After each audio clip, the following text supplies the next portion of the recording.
कल अपना potty boy Shawn गुल्ली और बुल्ली के घर आया था कंप्यूटर पे गेम्स खेलने के लिए, और आज शाम 5 बजे शॉन को अपने घर जाना था। लेकिन शाम होते ही मौसम खराब हो गया और धीमी धीमी बारिश शुरू हो गई। शॉन 2 घंटे से बारिश रुकने का इंतजार कर रहा है, लेकिन बारिश बंद ही नहीं हो रही।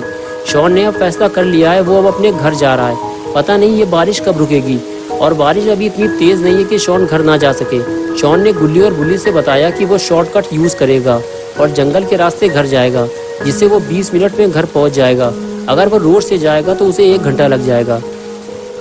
गुल्ली ने कहा, शॉन तुम जिस जंगल की बात कर रहे हो तुम्हें पता है ना, सूरज डूबने के बाद वहाँ कोई नहीं जाता। बुल्ली बोला, शॉन तुम कल सुबह घर चले जाना, हम भी तुम्हारे साथ चलेंगे।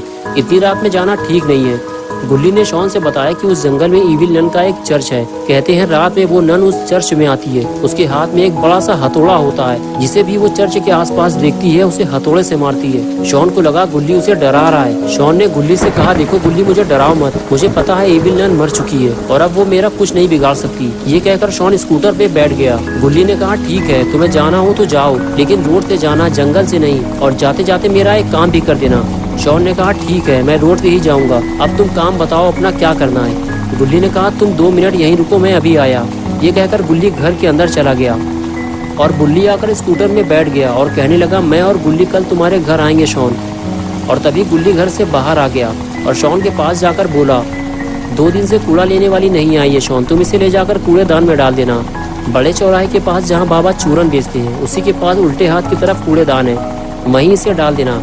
ये कहकर गुल्ली ने कूड़े वाला पॉलीथीन बैग स्कूटर में रख दिया और अपना पॉटी बॉय शॉन स्कूटर लेकर वहां से जाने लगा। तो गुल्ली और बुल्ली शॉन को डराने लगे और कहने लगे, जाओ शॉन, ईविल नन तुम्हारा इंतजार कर रही है।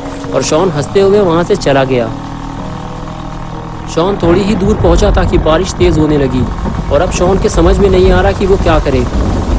शॉन ने कुछ दूर जाकर स्कूटर रोक दिया। शॉन थोड़ा कंफ्यूज है कि वो रोड से होता हुआ अपने घर जाए या फिर जंगल के रास्ते।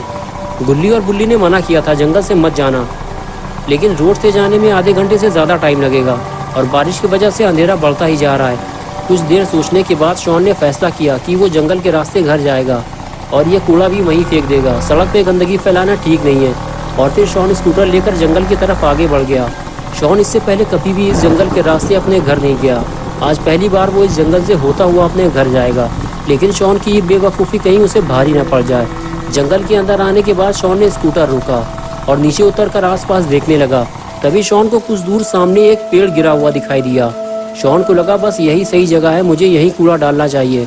शॉन ने स्कूटर को स्टैंड पे खड़ा किया और कूड़े वाला पॉली बैग लेके आगे बढ़ गया। शॉन ने उस गिरे हुए पेड़ के पास जाकर कूड़ा डाल दिया, लेकिन तभी शॉन को वहाँ कुछ हलचल महसूस हुई। शॉन को ऐसे लगा जैसे उसके साथ वहाँ कोई और भी मौजूद है, लेकिन दिखाई तो कोई भी नहीं दे रहा। शॉन को लगा कहीं कोई जानवर तो आसपास नहीं है। शॉन ने जल्दी से टॉर्च निकाली और आगे बढ़कर देखने लगा, लेकिन चारों तरफ देखने के बाद भी शॉन को कोई जानवर दिखाई नहीं दिया। लेकिन फिर वो आवाज़ कैसी थी? शॉन ये सब सोच ही रहा था कि तभी किसी चीज़ की आवाज़ ने शॉन को डरा दिया। शॉन ने जब पलट कर देखा तो उसका स्कूटर गिरा हुआ था। किसी ने उसका स्कूटर गिरा दिया था। शॉन स्कूटर के पास जाकर बोला, कौन है यहाँ, किसने मेरा स्कूटर गिराया है? तुम जो भी हो, मैं तुम्हारी इन छोटी मोटी हरकतों से डरने वाला नहीं हूँ। लेकिन शॉन को जब इन सवालों का कोई जवाब नहीं मिला तो शॉन ने वहाँ से निकलना ही बेहतर समझा। शॉन अब इस जंगल के रास्ते अपने घर नहीं जाना चाहता। वो रोड से होते हुए घर जाएगा, लेकिन अब एक नई मुसीबत आ गई है। ये स्कूटर अब स्टार्ट नहीं हो रहा। गुल्ली का ये स्कूटर काफ़ी पुराना हो गया है। गुल्ली को अब इसे बेच देना चाहिए। शॉन की लाख कोशिशों के बाद भी जब स्कूटर स्टार्ट नहीं हुआ तो शॉन ने उसे खड़ा करना ही बेहतर समझा। लगता है आज की रात शॉन को इसी जंगल में गुजारनी पड़ेगी। इस जंगल में बहुत अंधेरा है और पॉटी बॉय शॉन बिल्कुल अकेला है। शॉन को अब डर लगने लगा है। बारिश काफ़ी तेज़ है और शॉन काफ़ी देर से भीग रहा है। उसे अपना सर छुपाने के लिए कोई जगह ढूंढनी होगी, वरना शॉन बीमार पड़ सकता है। इसलिए वो जंगल की तरफ आगे बढ़ने लगा। शॉन जिधर भी टॉर्च मारकर देखता बस उसे छोटे बड़े पेड़ दिखाई दे रहे थे। बारिश में पेड़ के नीचे खड़े होना खतरे से खाली नहीं है। शॉन को कोई और जगह ढूंढनी होगी। शॉन को हर वक्त ऐसा महसूस हो रहा था जैसे वो इस जंगल में अकेला नहीं है, उसके साथ कोई और भी है। जंगल की खौफनाक आवाज़ें शॉन को और ज़्यादा डरा रही थी।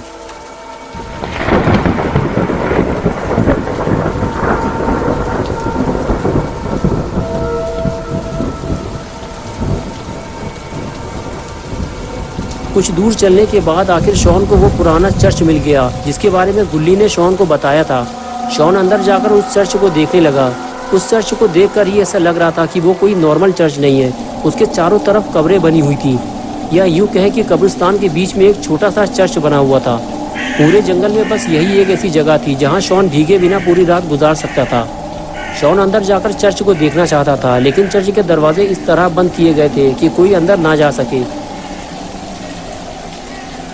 शॉन आसपास की जगह और कब्रों को टॉर्च मारकर देखने लगा कि इस जगह रात गुजारना ठीक रहेगा या नहीं।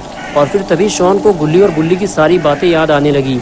गुल्ली ने शॉन को बताया था कि इस जंगल में एक चर्च है जो कि इविल नन का है और वो रात में वहाँ आती है। शॉन को अब डर लगने लगा है, कहीं गुल्ली की कही हुई बात सच ना हो जाए।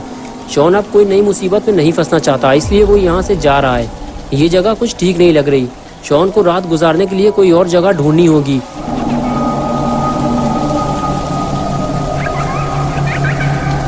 इसलिए शॉन चर्च से बाहर आ गया। शॉन जैसे ही चर्च से बाहर आया, फिर उसे किसी के चलने की आवाज़ सुनाई दी। शॉन को ऐसे लगा जैसे उसके सामने से अभी अभी कोई गुजरा हो। शॉन ने हर तरफ टॉर्च मारकर देखा, लेकिन उसे कोई नहीं दिखा। शॉन टॉर्च लेकर आगे बढ़ गया। कुछ दूर जाने के बाद शॉन को एक पुराना कुआं दिखाई दिया, जिसे सालों से किसी ने इस्तेमाल नहीं किया था। वो एक वीरान कुआं था। शॉन उस कुएं के करीब पहुंचकर उसे देखने लगा। पूरा कुआं काला पड़ चुका था और उसे देखकर ही डर लग रहा था। तभी कुएं के अंदर से आती आवाज ने शॉन का ध्यान अपनी तरफ खींचा। शॉन टॉर्च मारकर कुएं के अंदर देखने लगा। टॉर्च मारते ही आवाज और तेज होने लगी, जिसकी वजह से शॉन का शक यकीन में बदल गया कि कोई तो इस कुएं में जरूर है। शॉन कुएं में टॉर्च मारकर देखता रहा, लेकिन अंधेरा होने की वजह से उसे कुछ भी ठीक से नहीं दिखाई दे रहा था। कुछ देर तक तो कुएं के अंदर से वो आवाजें आती रहीं और फिर बिल्कुल सन्नाटा छा गया। शॉन सोच में पड़ गया कि ये आवाज़ थी किसकी और अचानक से बंद क्यों हो गई, और आखिर कुएं के अंदर था कौन? कहीं कोई जानवर तो कुएं के अंदर नहीं गिर गया? शॉन कुएं के अंदर जाकर देखेगा कि कुएं के अंदर था कौन। शॉन कुएं में लगी सीढ़ी के सहारे कुएं के अंदर उतरने लगा, लेकिन कुएं के अंदर जाना कहीं शॉन को भारी ना पड़ जाए। शॉन जैसे जैसे नीचे उतरता जा रहा है, वैसे वैसे अंधेरा भी बढ़ता जा रहा है, और शॉन नहीं जानता कि ये कुआं कितना गहरा है। शॉन टॉर्च मारकर देखता है, लेकिन कोई फायदा नहीं। अंधेरे में शॉन को कुछ दिखाई नहीं दे रहा। शॉन को अभी और नीचे जाना होगा, लेकिन कुएं के ज़्यादा अंदर जाना शॉन के लिए खतरा बन सकता है। दम घुटने से शॉन की मौत भी हो सकती है।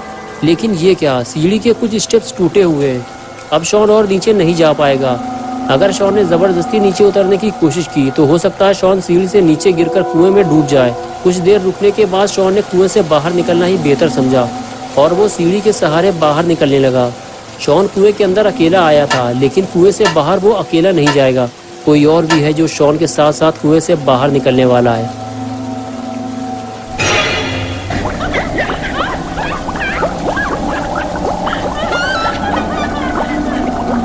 शॉन अभी इस बात से बेखबर है कि उसने कुएं के अंदर जाकर कितनी बड़ी गलती कर दी है, और एक बहुत बड़ी मुसीबत वो अपने साथ साथ कुएं से बाहर ले आया है। लेकिन कुएं से बाहर आने के बाद शॉन का डर अब दूर होने लगा है, क्योंकि कुएं के अंदर उसे कोई नहीं मिला और इस जंगल में भी उसे कोई नहीं मिला। लोगों ने इस जंगल के बारे में झूठी अफवाहें फैला रखी हैं। इस जंगल में आना और चर्च में जाना बिल्कुल सेफ है, इसलिए आज की रात शॉन चर्च में गुजारेगा।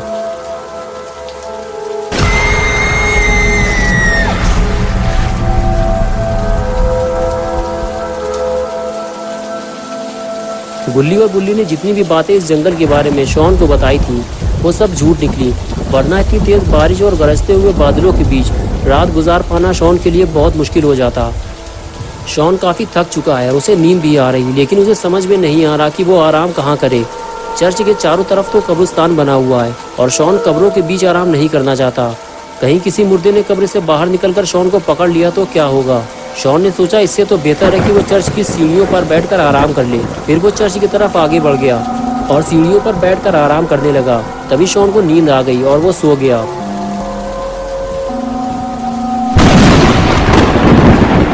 और तभी एक जोरदार बिजली चमकी और सारा माहौल बदल गया। चर्च में बिल्कुल अंधेरा हो गया और क्रॉस का निशान उल्टा हो गया। लगता है इविल नन के आने का वक्त हो गया है, लेकिन अपना पॉटी बॉय शॉन गलत वक्त पर सो गया है। तो दोस्तों, क्या होगा जब इविल नन शॉन को चर्च की सीढ़ियों पर सोता हुआ देखेगी, ये हम देखेंगे पार्ट 2 में 17 मई को संडे सुबह 8 बजे। दोस्तों, अगर आप पार्ट 2 देखना चाहते हैं तो इस वीडियो को लाइक करें, चैनल को सब्सक्राइब करना और बेल आइकॉन प्रेस करके ऑल नोटिफिकेशन ऑन करना ना भूलें।